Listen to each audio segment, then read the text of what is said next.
Hello everyone, welcome back to my YouTube channel BA Students. So I hope you are healthy and studying well. So in this last video we covered that the Unit 2 School of Political Theory Anarchism. तो हमने अराजकतावाद के बारे में पढ़ा था, जिसमें हमने उसकी मीनिंग पढ़ी थी, डेफिनेशन पढ़ी थी और तो और हमने उसके ऑब्जेक्टिव, उसके जो भी गोल थे, है ना, वो पढ़ा था हमने। उसके कैरेक्टरिस्टिक और प्रिंसिपल के बारे में भी हमने पढ़ लिया था। सो इस वीडियो में जो है तो हम टाइप्स ऑफ एनार्किज्म के बारे में पढ़ेंगे। तो इसके जो प्रकार हैं, जो भी हमें यहाँ देखने को मिल रहे हैं, फिलोसफिकल हो गया, इंडिविजुअलिस्ट हो गया, सोशल हो गया, कलेक्टिविस्ट हो गया, एनार्केटिक फेडरलिज्म हो गया। तो ये टाइप्स इसको हम इसी वीडियो में कवर करेंगे और तो और जो भी इसकी आलोचनाएं भी की गई हैं उसको भी हम इसमें पढ़ेंगे, जो भी इसके क्रिटिसिज्म है तो इसी वीडियो में पढ़ेंगे। तो चलिए स्टार्ट करते हैं बिना टाइम वेस्ट किए हुए। सो हमें यहाँ पे देखने को मिल रहा है फर्स्ट इज़ फिलोसफिकल एनार्किज्म। तो इसके जो पहला हमें प्रकार देखने को मिला वो क्या है, दार्शनिक अराजकतावाद। मतलब दार्शनिक रूप से अगर हम बात करें तो इसके क्या भूमिका थी वो उसके बारे में पढ़ेंगे। तो फिलोसफिकल एनार्किज्म में ये माना गया है कि it holds that the state is not morally legitimate. तो यहाँ पे बताया गया है कि जो फिलोसफिकल है, जो भी दार्शनिक अराजकतावाद है, इसका ये मानना है कि जो राज्य है, जो स्टेट है, वो मोरली लेजिटिमेट नहीं है। कहने का मतलब वो नैतिक रूप से जो है तो न्याय संगत नहीं है, क्योंकि ये जो है तो अराजकतावाद में क्या है, लोग क्या है कि ये जो सारी चीज़ें हैं, कानून वगैरह है ना, सरकार को नहीं मानती है। तो इनका यही मानना है कि जो देश की सरकार है, जो शासन प्रणाली है, जो राजनीतिक व्यवस्था है, ये सारी चीज़ें जो है तो न्याय संगत नहीं है ना। इसके जो कार्य हैं कि ये कभी अच्छे या बुरे, जिसका जो व्यवहार होता है, इसमें ज़रूरी नहीं है कि हमेशा न्याय ही हो, है ना, यहाँ पे ईमानदारी ही हो, ऐसा नहीं है। तो इसीलिए यहाँ पे ये बताया गया है कि ये मोरली लेजिटिमेट है, मतलब नैतिक रूप से ये जो है तो पूरी तरह से न्याय संगत नहीं है। ये फिलोसफिकल एनार्किज्म के अकॉर्डिंग जो है तो बताया गया है। फिर यहाँ पे सेकंड हमें देखने को मिलता है पॉइंट, इसका सेकंड पॉइंट ये कह रहा है कि the state has no moral obligation to the individual. जो राज्य का व्यक्ति है उसके प्रति यहाँ पे कोई नैतिक दायित्व भी नहीं है ना।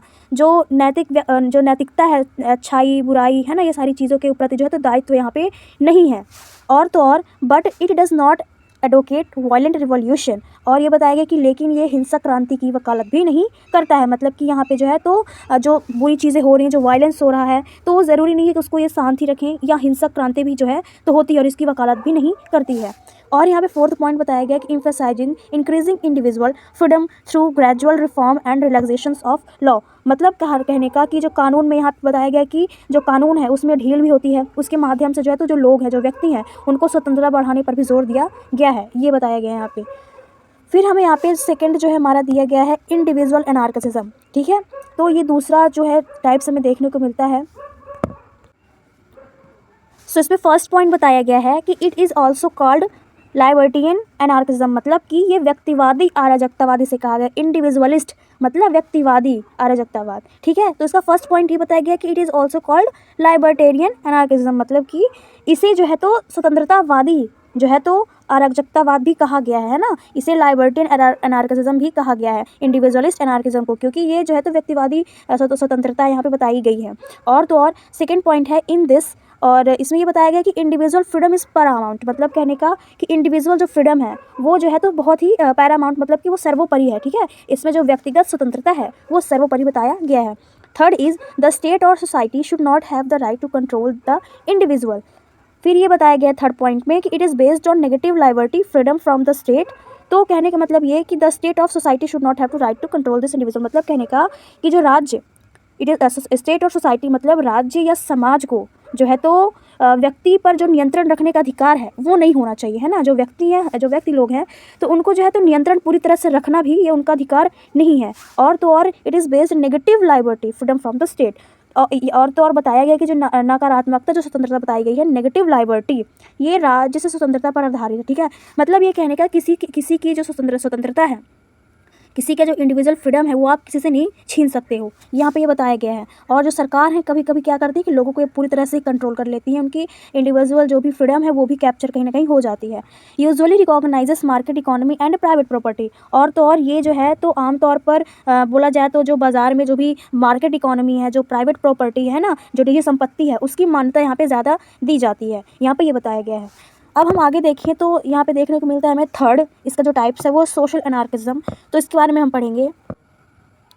तो इसमें जो फर्स्ट पॉइंट हमें दिया गया है सोशल एनार्किज्म में, मतलब कि जो सामाजिक अराजकतावाद है। अभी हमने जो तो फ्रीडम वगैरह देखा है ना, व्यक्तिवादी अराजकतावाद देखा हमने, और देखने को मिलता है सोशल एनार्किज्म। ठीक है, तो सोशल एनार्किज्म क्या है, तो इसके बारे में पढ़ेंगे। तीसरे प्रकार है ना, this is the third types of anarchism, social anarchism, मतलब कि सामाजिक जो अराजकतावाद है। So first point is it is based on collectivity and community, मतलब कि ये किस पर बेस्ड है, तो ये कलेक्टिविटी पर बेस्ड है, मतलब सामूहिकता पर बेस्ड है ना। सोसाइटी क्या होती है, हमेशा कलेक्टिविटी मतलब सामूहिक ही होती है। और एंड कम्युनिटी मतलब कि ये समुदाय पर आधारित है, पूरी तरह से ये बेस्ड है। तो सेकंड यहाँ पे दिया गया है, in this cooperation equality and mutual assistance are given importance, मतलब कि इसमें जो है तो कॉपरेशन मतलब सहयोग, इक्वालिटी मतलब समानता, और तो हमें यहाँ पे म्यूचुअल असिस्टेंस जो है तो देखने को मिलते हैं। इसकी इंपॉर्टेंस यहाँ पे ज़्यादा है, जो भी पारस्परिक जो सहायता दी जाती है यहाँ पे, जो म्यूचुअल असिस्टेंस है और इक्वालिटी है और कॉपरेशन है, इसका यहाँ पे बहुत इंपॉर्टेंट रोल हमें देखने को मिलता है। Its main objective is to create a society where there is a no social political और इकोनॉमिकल हायरार्की, मतलब कहने का कि it is a main objective, मतलब कहा जाए तो एक इसका जो मुख्य उद्देश्य है कि एक ऐसे समाज का निर्माण करना, ठीक है, ऐसे समाज का निर्माण करना जहाँ कोई सामाजिक, राजनीतिक या कोई आर्थिक जो है तो हैराकी ना हो। ठीक है, यहाँ पे ये बताया गया है। और तो और फिर हमें it is considered a stream of liberal socialism, तो इसमें जो है तो समाजवाद की एक धारा माना जाता है, किसको, उदार, मतलब स्ट्रीम ऑफ लिबरल सोशलिज्म को माना जाता है। फिर हमें यहाँ पे फोर्थ जो टाइप्स देखने को मिलता है, मतलब एनार्किज्म का, अराजकतावाद का जो चौथा प्रकार है वो है कलेक्टिविस्ट एनार्किज्म। ठीक है, इसे हम हिंदी में बोलते हैं सामूहिक अराजकतावाद। अभी हमने सोशल देखा, अब हम देखेंगे कलेक्टिविस्ट मतलब कि सामूहिक। तो यहाँ पे फर्स्ट पॉइंट इसका बताया गया हमें, it was promoted by Mikhail Bakunin, मतलब कि कहा जाए तो मिखाइल जो बाकुनिन जो है वो उन्होंने इस चीज़ को बढ़ावा दिया, कलेक्टिविस्ट एनार्किज्म को उन्होंने बढ़ावा दिया। और तो और opposes both private and state ownership, और तो और ये जो है तो निजी और राज्य दोनों के, एक तरह से बोला जाए तो ऑनरशिप में ये है। ठीक है, मतलब विरोध करता है इनका, अपोजेस, ये बोथ, इन दोनों का, प्राइवेट में और स्टेट में जो है तो ये जो है तो इसका विरोध करता है, निजी और राज्य दोनों को जो है तो ये विरोध करता है।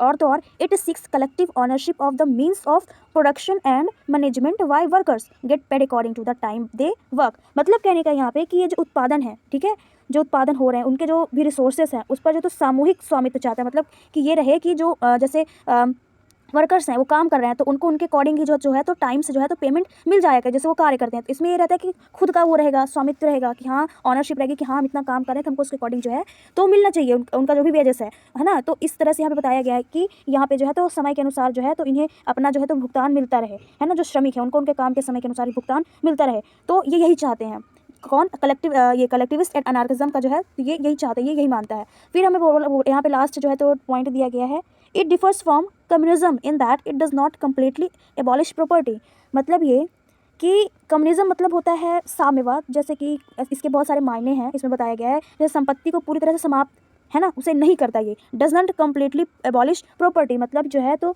ये संपत्ति जो भी होती है उससे पूरी तरह से समाप्त नहीं करता है। ठीक है,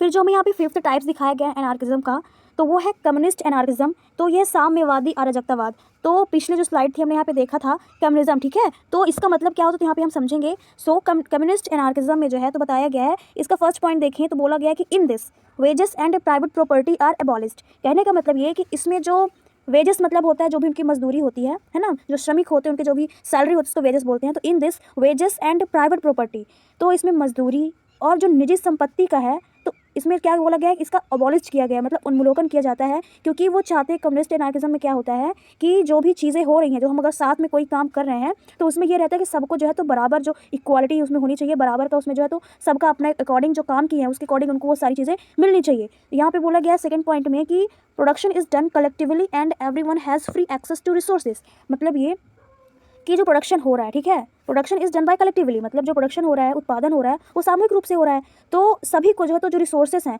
वो मुफ्त में जो है तो मिलनी चाहिए, है ना, ये बोला गया यहाँ पे। और तो और it envisions and egalitarian and classless society, मतलब कि थर्ड जो इसका पॉइंट बताया गया कम्युनिस्ट एनार्किज्म का, तो ये बताया गया है कि ये एक समतावादी और वर्गहीन समाज कल्पना करता है। ये बहुत ही अच्छी चीज़ हमें बताई गई, क्लासलेस सोसाइटी, जो भी सोसाइटी में क्लास बनाई जाती है, मिडिल क्लास, है ना, लोअर क्लास, अपर क्लास, तो ये क्लासलेस सोसाइटी जो है तो इस पर ये विश्वास रखता है। और तो और अपोजिट्स कैपिटलिज्म एंड मनी, और जो पूंजीवाद है और जो धन का विरोध ये पूरी तरह से करता है, जो भी कैपिटलिज्म होता है और जो मनी जो भी है तो धन का ये विरोध करता है। फिर यहाँ पे छठा जो टाइप्स दिया गया है वो क्या है हमारा, एनार्किक फेडरलिज्म, मतलब कि एनार्किक फेडरलिज्म की अगर हम बात करें तो ये अराजक संघवाद है। ठीक है, तो इसका जो फर्स्ट पॉइंट है it became popular in the 20th century. ये 20वीं शताब्दी में बहुत ही लोकप्रिय हुआ। ये जो हमें टाइप्स देखने को मिल रहा है एनार्किज्म का, एनार्किक फेडरलिज्म, ठीक है, ये 20th सेंचुरी में आया, बहुत ही पॉपुलर हुआ। तो सेकंड यहाँ पे बताया गया पॉइंट कि consider trade unions as a medium for revolutionary change, ठीक है। तो ये बताया गया है कि ये जो ट्रेड हो रहा है ना, जो ट्रेड है ये यूनियनों जो कि उनकी जो क्रांतिकारी होती है उस परिवर्तन के माध्यम से ये माना गया है। want to abolish the wage system and private ownership, और ये जो मजदूरी प्रणाली है और जो भी निजी जिसकी संपत्ति है उसको समाप्त करना चाहता है, ठीक है, जिसका भी प्राइवेट ऑनरशिप है, जो भी ये वेज सिस्टम है इसको ये ख़त्म करना चाहता है। और तो और worker would democratically operate the means of production, और जो श्रमिक हैं वो जो प्रोडक्शन करते हैं, ठीक है, और उत्पादन के जो साधन हैं उनके जो बोला जाए तो जो भी रिसोर्सेस हैं उसको ये लोकतांत्रिक ढंग से संचालन करना चाहते हैं, ठीक है। ये नया चीज़ यहाँ पे जुड़ के आया, ये डेमोक्रेटिकली जो है तो इसको ऑपरेट करना चाहते हैं, जो भी प्रोडक्शन हो रहा है वर्कर्स के थ्रू, ठीक है, यहाँ पे ये बताया गया है। फिर अगर हम बात करें तो जो एनार्किज्म है, जो अराजकतावाद है, जिसमें ये बताया गया है कि ये जो है तो स्टेट गवर्नमेंट की जो रूल्स के अकॉर्डिंग नहीं चलना चाहता है ना, ये अपने अकॉर्डिंग चलना चाहता है, लोगों के जो भी हित के लिए बाकी सारी चीज़ें हमने जो है तो वीडियो में ऑलरेडी देख रखी है, सुन रखी है, पढ़ रखा है। तो जो क्रिटिसिज्म है, अब इसकी जो देखेंगे आलोचनाएँ कैसे की गई हैं एनार्किज्म की, अराजकतावाद की। तो अराजकतावाद की जो आलोचना है तो इसमें जो फर्स्ट पॉइंट यहाँ पे बताया गया है, दिस इज़ नॉट पॉसिबल, ये संभव नहीं है। क्या संभव नहीं है? तो anarchist principle are limited only to small villages, towns और स्मॉल स्टेट्स। तो जो अराजकतावादी हैं, जो उनके सिद्धांत हैं, वो केवल छोटे छोटे गांव और कस्बों या छोटे छोटे राज्यों तक ही सीमित है। तो इसकी जो आलोचना की गई है, इसकी आलोचना ये कहा गया है यहाँ पे कि ये लिमिटेड है, जो कि स्मॉल विलेजेस और टाउन और स्मॉल स्टेट पर ही जो है तो ये लागू होती है। लेकिन अगर अपने हिसाब से देखें तो अच्छी बात है, क्योंकि जो छोटे विलेज हैं, जो भी स्मॉल विलेजेस हैं, जो टाउन्स हैं, जो स्मॉल स्टेट हैं, जब अगर हम उनसे जो है तो उनकी जो ये सारी चीज़ें हो रही हैं उनके बारे में समझेंगे, सुनेंगे और तो और उनकी जो प्रॉब्लम्स हैं उनको सॉल्व करेंगे, तब जाके एक तरह से बोला जाए तो जो अपर क्लास जो भी यहाँ पे क्लासेस बताई गई हैं, है ना, क्लासलेस सोसाइटी तभी बनेगी जब हम इन जो स्मॉल विलेज लोग हैं, जो भी गरीब लोग हैं, जो भी स्मॉल स्टेट्स हैं, उनको भी साथ में अगर लेके चलेंगे, तभी मेरे ख्याल से जो है तो स्टेट और इंडिया जो भी हमारा भारत देश है, अगर हम अपने भारत में अगर बात करें तो अगर हम साथ में गरीबों को भी लेके चले, स्मॉल टाउन्स को भी लेके चले, स्मॉल स्टेट को भी लेके चले साथ में, तब जाके हमें लगता है डेवलपमेंट होगा। तो यहाँ पे यही बताया गया है, इसकी जो आलोचना यही की गई है कि ये स्मॉल टाउन जो और स्मॉल स्टेट है यहीं तक लिमिटेड है। It is almost impossible to implements this in the vast, diverse and multicultural society of the modern age. अब यहाँ पे ये भी बताया गया, ये लोग कह रहे हैं कि जो आधुनिक युग है, जो भी हमारा ये मॉडर्न एज है, इसमें जो है तो एक तरह से बोला जाए तो ये बहुत ही इम्पॉसिबल है इम्प्लीमेंट करना, क्योंकि ये बहुत ही वास्ट और डाइवर्स है, मतलब कि बहुत ही विशाल है और बहुत ही मल्टी कल्चरल सोसाइटी जो है तो हमारे मॉडर्न एज में जो है तो ये सारी चीज़ें जो है तो आ गई हैं, तो बहुत ही ये डाइवर्स सोसाइटी हो गई है। तो यहाँ पे ये जो है इम्प्लीमेंट करना हमारे लिए जो है तो इम्पॉसिबल है। फॉर एग्जाम्पल बताया गया कि direct democracy may work in small groups but it is impractical in countries with a large population. तो उदाहरण के लिए यहाँ पे यही बताया गया कि जो लोकतंत्र छोटे जो राज्य हैं, जो समूह हैं, उसमें तो ये हम इसको इम्प्लीमेंट कर सकते हैं, वहाँ पे ये काम कर देगा। लेकिन जो बड़ी आबादी वाले जैसे देश हो गए, वहाँ पे ये जो है तो मुझे नहीं लगता, मतलब कि यहाँ पे यही इसके अकॉर्डिंग बताया गया है। जो आलोचक हैं वो कह रहे हैं कि इसके अकॉर्डिंग कि जो बाकी जो बड़े बड़े देश है, जो पॉपुलेशन है बहुत ज़्यादा, वहाँ पर ये काम नहीं करेगा। तो इनकी ये आलोचना यहाँ पर की गई है। तो कुल मिला के कहने का मतलब था कि ये टाउन और स्मॉल स्टेट जो है उस पर ये फ़ायदा है, यहाँ वहाँ पे इसको इम्प्लीमेंट कर सकते हैं, लेकिन जो है तो हम बड़े पॉपुलेशन बड़े देश में इसको नहीं कर सकते। तो सेकंड हमें यहाँ पे फिर बताया गया है, जो सेकंड इसका आलोचना है वो है कि इट इज़ डिस्ट्रक्टिव। मतलब कहने का कि इट इज़ डिस्ट्रक्टिव, मतलब कहने का कि ये विनाशकारी है। तो यहाँ पे इसकी ये आलोचना की गई है कि ये बहुत ही विनाशकारी है, इट इज़ डिस्ट्रक्टिव। जो आलोचक हैं उन्होंने कहा कि critics believe that anarchism is a rejection of organised order. तो आलोचकों का जो मानना है ये है कि जो अराजकतावाद है, ठीक है, जो एनार्किज्म है, ये एक संगठित व्यवस्था की एक तरह से बोला जाए तो रिजेक्शन है, ठीक है। जो संगठित व्यवस्था है, कोई भी जो व्यवस्था, जो भी मैनेजमेंट है, वो अगर संगठित है तो वहाँ पे अगर हम अराजकतावाद को लाएंगे तो ये हम इम्पॉसिबल, ये लोग मान रहे हैं कि ये ऑर्गेनाइज्ड ऑर्डर जो है तो रिजेक्शन के फॉर्म में है। तो जो आलोचक है वो यही कह रहे हैं कि ये विनाशकारी है। This result in cause disorder violence. तो इसका परिणाम हमें बताया गया यहाँ पे कि हिंसा हो सकता है, अव्यवस्था हो सकता है। लेकिन क्लास अगर हम बात करें तो जैसे श्रमिक हो गए और जो पूंजीवाद हो गए, अगर इनके बीच अगर डिफरेंस हमें ख़त्म करना होगा तो हमें सबको साथ में लेके ही चलना होगा, और अगर हम साथ में लेके नहीं चलेंगे तो भी डिसऑर्डर होंगे, तो भी वायलेंस होंगे, है ना। तो लेकिन यहाँ पे यही बताया गया है कि जो आलोचक हैं वो यही कह रहे हैं कि इसका जो हमें रिजल्ट देखने को मिलेगा वो वायलेंस हो सकता है, डिसऑर्डर हो सकता है ना। और यही इसीलिए ये लोग कहें कि ये रिजेक्शन है, ठीक है, ये सही नहीं है। मैनी एनार्किस्ट और जो अराजकतावादी हैं उनके अकॉर्डिंग बोला गया कि history have used violence terror as a means to achieve their objective. तो इतिहास में जो है तो बहुत से ऐसे अराजकतावादियों ने अपने अपने उद्देश्य को जो है तो पूर्ति के लिए जो है तो हिंसा और बहुत ही आतंक का प्रयोग किया है। देयरफॉर इसीलिए अकॉर्डिंग टू क्रिटिक्स, मतलब जो आलोचक हैं उनके अनुसार, it leads society not to stability but to insecurity and choice. मतलब कहने का आलोचकों के अनुसार ये जो समाज है, समाज को स्थिरता की ओर नहीं बल्कि असुरक्षा और अराजकता की ओर ले जाता है। तो इनका यही मानना है कि ये बहुत ही विनाशकारी है, क्योंकि ये स्थिरता की ओर नहीं ले जा रहा है, सोसाइटी को स्टेबिलिटी की ओर नहीं ले जा रहा है, बल्कि इनसिक्योरिटी और चॉइस के रूप की तरफ मतलब ले जा रहा है। तो ये इनके लिए विनाशकारी ही इन्होंने आलोचकों ने ऐसा कहा। फिर यहाँ पे थर्ड हमें देखने को मिलता है, जो आलोचक हैं उन्होंने थर्ड बोला है कि it is unstable. It is unstable मतलब कि ये अस्थिर है, मतलब ये स्टेबल नहीं है, ये अस्थिर है। तो आलोचकों ने यही माना है। जैसे कि थिंकर्स हमें यहाँ देखने को मिल रहे हैं, थिंकर्स लाइक्स हॉब्स बिलीव्ड, मतलब कि जो हॉब्स जैसे जो विचारक हैं उनका ये मानना था कि man is by nature anarchic. मतलब कहने का हॉब्स जो एक विचारक थे उनका ये मानना था कि मनुष्य जो है वो स्वभाव से ही अराजक है ना, स्वभाव से ही वो एनार्किक है। And government arose to control that anarchy, और सरकार जो है उस अराजकता को नियंत्रित करने के लिए अस्तित्व में आई। ठीक है, तो एनार्किक भी एक तरह से ठीक ही है, लोग अपने हिसाब से जिएंगे, रहेंगे, खाएंगे, पिएंगे, अपनी तरह से काम करेंगे, अपनी रिस्पॉन्सिबिलिटी समझेंगे। लेकिन कहीं ना कहीं गवर्नमेंट को भी ज़रूरी है ताकि लोगों को कंट्रोल अच्छे से किया जाए। If there is a no government some authority और organisation will naturally emerge again. तो ये बताया कि फिर इन्होंने आलोचकों ने भी यही कहा कि यदि सरकार नहीं होगी तो कोई ना कोई सत्ता या संगठन स्वाभाविक रूप से फिर से उभरेगा। देयरफॉर इसीलिए anarchism can not last and will eventually leads to the reemergence and authority और स्टेट। इसीलिए अराजकतावाद स्थायी नहीं है, ठीक है, ये अनस्टेबल है। और तो और बोला जाए तो सत्ता, ठीक है, जो भी रीइमर्ज अथॉरिटी एंड स्टेट, जो भी सत्ता और राज्य है उसका दोबारा जो है तो इमर्ज हो सकता है, मतलब री इमर्जेंस इसका हो सकता है, अथॉरिटी और स्टेट का भी। ठीक है, फिर प्राइवेट सिक्योरिटी एजेंसीज और night watchman state are example of this. तो जो निजी सुरक्षा एजेंसियाँ हैं जो रात को मतलब जो रात को देखती हैं, जो रात के वॉचमैन हैं, जो स्टेट ऐसा, तो ये इसके उदाहरण है। ठीक है, यहाँ पे ये बताया गया प्राइवेट सिक्योरिटी। तो यही थे हमारे। और लास्ट हमें ये देखने को मिलता है यहाँ पे दिस इज़ इमेजिनरी, मतलब कहने का ये दिस इज़ इमेजिनरी मतलब कहने का कि ये काल्पनिक है। जो ये एनार्किज्म बताया गया है, जो अराजकतावाद है, ये एक काल्पनिक है। क्यों काल्पनिक है? क्योंकि यहाँ पे पॉइंट कुछ दिए गए हैं। तो अकॉर्डिंग टू क्रिटिक्स, मतलब जो आलोचक हैं उनके अनुसार जो है तो वो बोल रहे हैं कि anarchism is a utopian idea. वो कह रहे हैं कि जो एनार्किज्म है, जो अराजकतावाद है, वो एक यूटोपियन आइडिया है, मतलब एक काल्पनिक विचार है।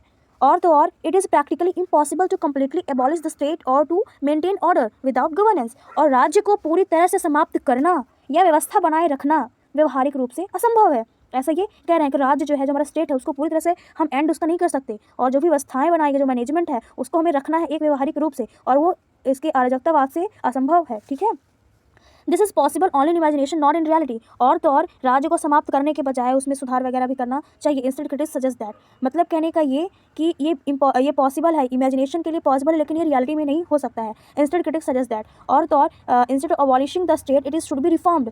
तो यही बताया गया कि राज्य को समाप्त करने के बजाय इसमें हम सुधार कर सकते हैं। और तो और the problems of inequality and operation should be solved in a democratic and constitutional manner. तो इससे बताया गया है कि असमानता है ना, जो असमानता, इनइक्वालिटी है, जो ऑपरेशंस मतलब जो पीड़न है, इन सारी चीज़ों की जो समस्याएं हमें देखने को मिल रही हैं, उसे हम जो है तो समाधान कर सकते हैं। इसका कैसे? एक डेमोक्रेटिक तरीके से, है ना, लोकतांत्रिक तरीके से, कॉन्स्टिट्यूशनल मैनर से जो है तो हम इन सारी चीज़ों को जो है तो सॉल्व कर सकते हैं। इसमें हमें अराजकतावाद लाने की कोई ज़रूरत नहीं है, हम इसे गवर्नमेंट के कॉन्स्टिट्यूशनल मैनर से भी इसे हम डेमोक्रेटिक तरीके से भी हम कर सकते हैं। तो यहाँ पे यही सारी चीज़ें बताई गई थी। तो नेक्स्ट वीडियो में जो है तो हम यूनिट 3 स्टार्ट करेंगे, अप्रोचेस टू पॉलिटिकल थ्योरी, जिसमें हम नॉर्मेटिव अप्रोच पढ़ेंगे, हिस्टोरिकल अप्रोच पढ़ेंगे, लीगल अप्रोच पढ़ेंगे, इंस्टीट्यूशनल अप्रोच पढ़ेंगे, एंड इम्पेरिकल अप्रोचेस के बारे में जो हम देखेंगे। तो उसके जो नेक्स्ट लेक्चर रहेगा हमारा वो इसी पे बेस्ड रहेगा। फिर उसके बाद हम स्टेट वगैरह कंप्लीट कर लेंगे, तो जल्दी ही खत्म होगा। तो फिर मिलते हैं नेक्स्ट वीडियो में। तब तक के लिए खुश रहिए, आबाद रहिए, पढ़ते रहिए और आगे बढ़ते रहिए। Thanks for watching.